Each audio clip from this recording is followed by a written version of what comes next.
sama orang ini tadi saya ingat astagfirullah sorry gini loh teman-teman kayak gini akhirnya kalau ke Waihong separuhnya bayar separuhnya enggak.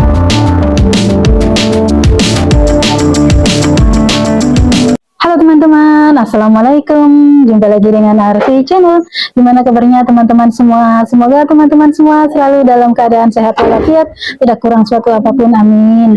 Pagi ini aku sedang mengambil visa di Sengkuan O ya teman-teman. Jadi alhamdulillah, kalau dulu ngambil visa itu di Wancai ya, semuanya ngambilnya tuh di Wancai.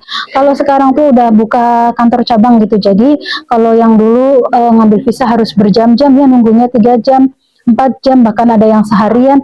Kalau sekarang tuh ya paling 1 jam 2 jam gitu ya nunggunya itu. Alhamdulillah. Dan alhamdulillah juga penantian panjangku akhirnya. Jadi ini tuh tanggal 31 tapi aku dijemputnya nanti tanggal 2 katanya. Kayaknya sih nunggu pembantu yang lamanya pulang ya. Atau mungkin majikannya emang lagi nggak ada di rumah, aku kurang tahu. Tapi biasanya kalau teman-teman kan misalnya paginya ngambil visa, sorenya langsung masuk ke rumah majikan gitu. Kalau aku masih harus nunggu lagi tanggal 2 jadinya masuk kerjanya ya. Alhamdulillah ya teman-teman. Semoga majikan baru aku baik, tidak rewel, tidak pelit, boleh ibadah, itu yang penting ya. Ya kita bismillah aja lah.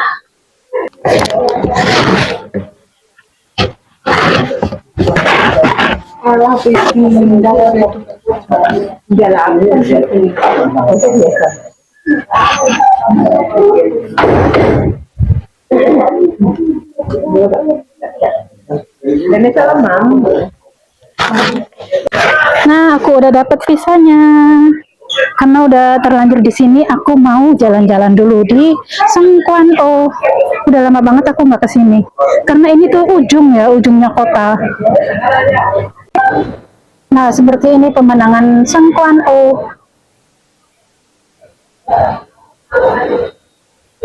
Ini dari lantai 4 ya, gedung imigrasinya. Kalau yang untuk domestic helper lantainya 4. Alah, aku mau turun.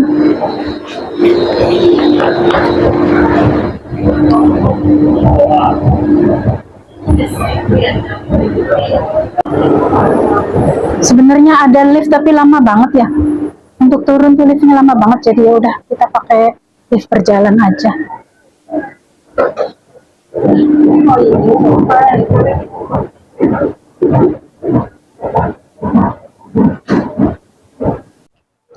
Udah keluar dari gedung imigrasi, terasa banget di dalam berasa sejuk. Di sini wah langsung panas. Padahal hujan tapi ya panas, gerah. Nah, gedung imigrasi itu dari kejauhan seperti ini ya bentuknya ya. Bagus banget. Ini tuh kondisi cuacanya nggak begitu cerah ya. Mendung, tadi pagi hujan.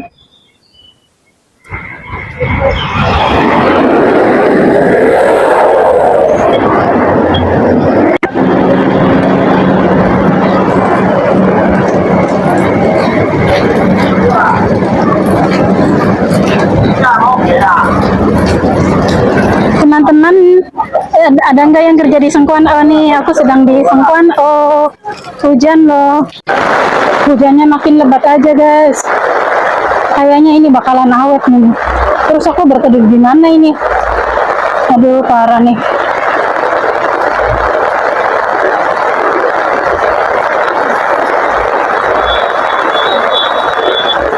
Nah, yang di depan itu apartemen mantanku guys. Mantan majikan ya maksudnya. Ini memang apartemen elit guys.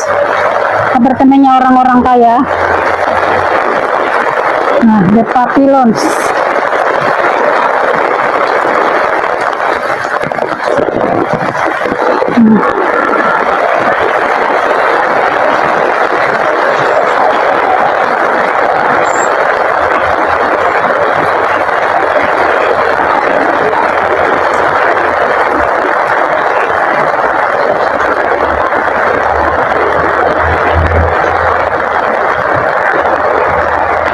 Numpang berteduh di sini guys.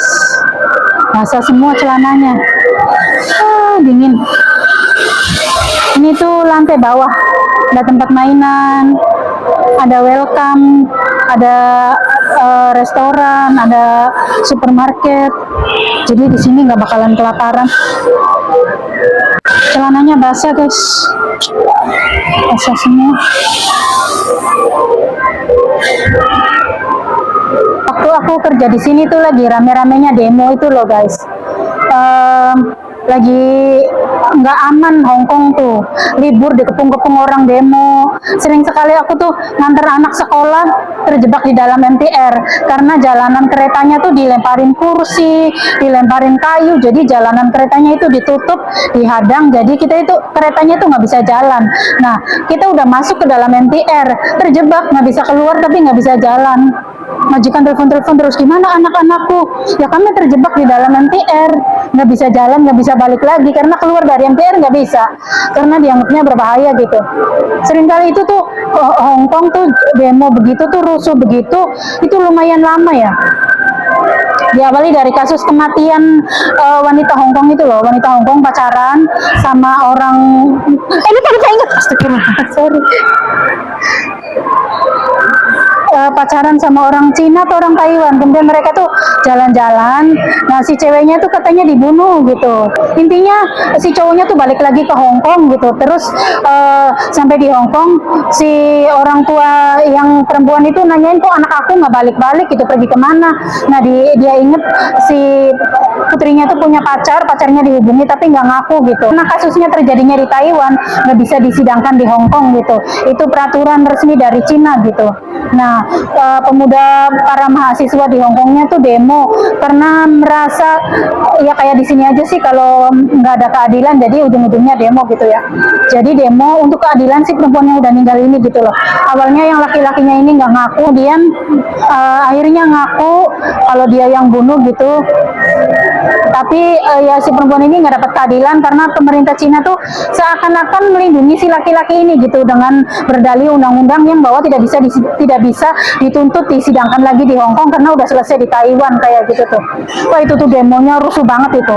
Jadi ujung-ujungnya tuh dari kasus pembunuhan, ujung-ujungnya tuh pemuda-pemuda Hong Kong tuh minta kemerdekaan untuk Hong Kong gitu, minta misah dari Cina supaya kalau ada tragedi apa-apa nggak usah nanya dulu ke Cina kayak gitu. Tapi itu pro kontra karena majikan aku memihak ke Cina gitu. Jadi orang Hong Kong pun ada yang pro ke Cina, ada yang pro ke Hong Kong, ada yang masih mau bergabung sama Cina, ada yang pengen misah gitu. Nah, yang demo ini pakaiannya hitam, berbaju, ciri khasnya tuh berbaju hitam kayak gitu, rusuh, lampu merah dipecahin, pokoknya gedung-gedung untuk gedung-gedung umum kayak gedung-gedung kantor pemerintahan itu dilemparin bom molotov, terus ya intinya rusuh lah, rusuh, serem banget pokoknya. Di situ tuh kita tuh kerja tuh kayak nggak tenang gitu ya. Waktu itu jobnya aku tuh job jaga anak. Sering aku tuh libur tiba-tiba ada orang demo, terus pernah juga kelemparan itu apa sih namanya, gas air mata. Serem banget waktu itu.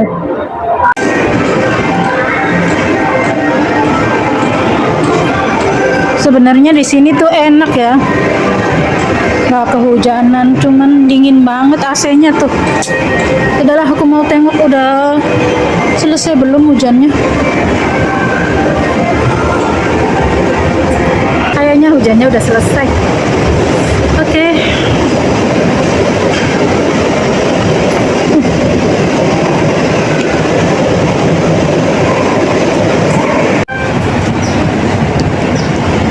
Bernostalgia ini.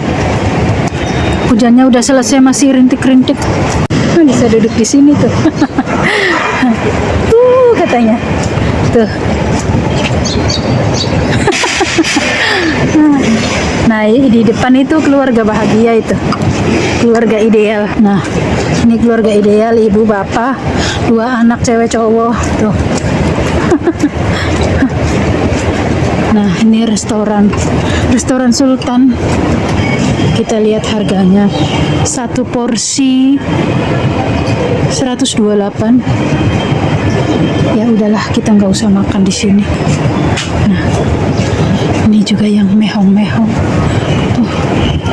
1 porsinya 168.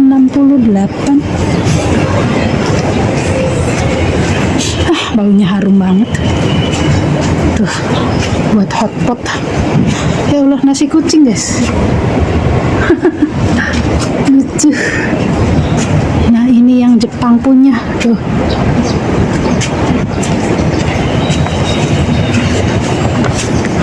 Aku mau ke lautnya, bukan mau ke sininya ya guys.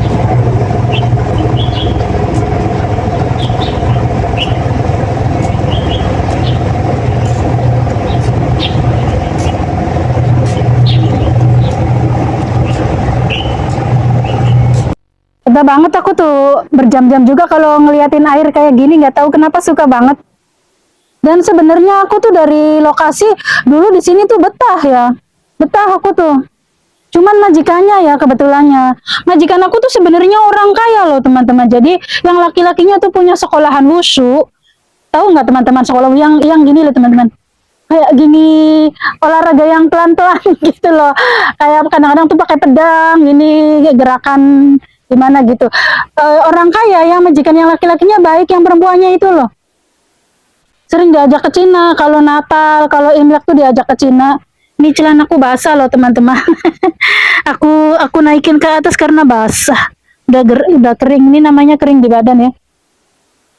Kalau Natal Imlek tuh diajak ke Cina tapi nggak pernah dihitung lembur karena di Cina kan hari Minggu kita tetap kerja ya.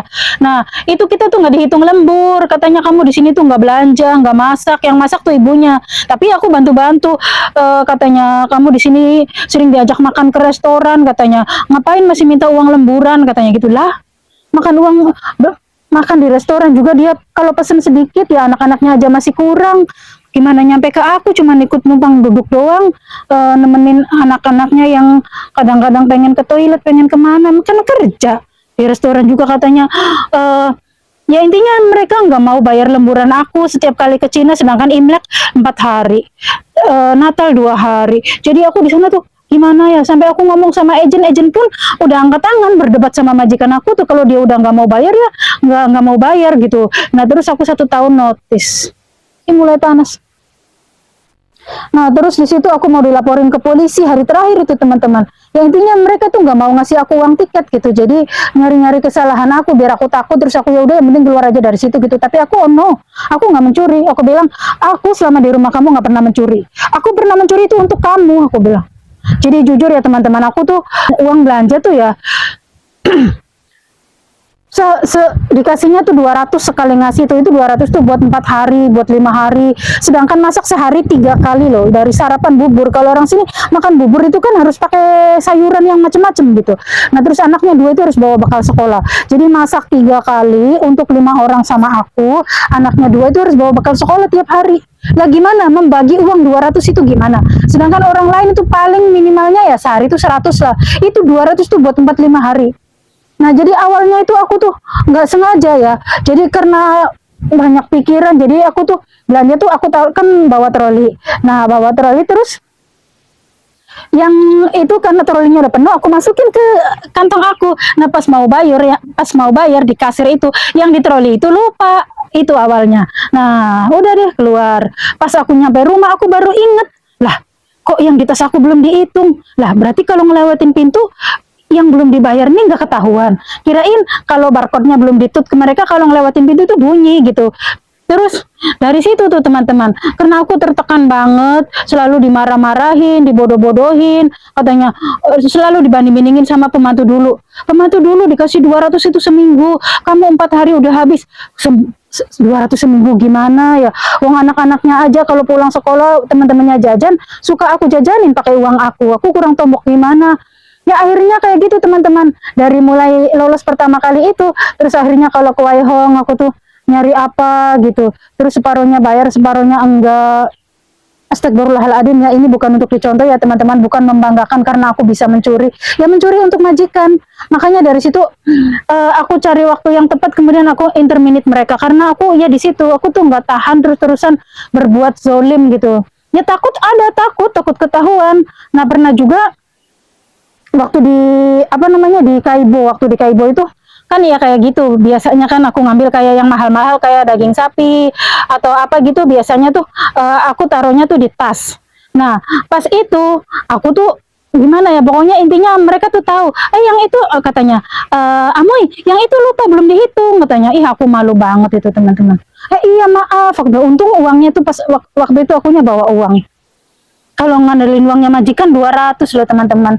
Nah dari situ aku Bismillah sama Allah, aku ya Allah tolong aku ingin lepas dari kemaksiatan ini, aku ingin lepas dari berbuat yang tidak engkau sukai, yang engkau larang jelas-jelas. Kemudian aku ngiterminit majikan, ya gitu aku dituduh mencuri, kemudian aku lepas dari mereka.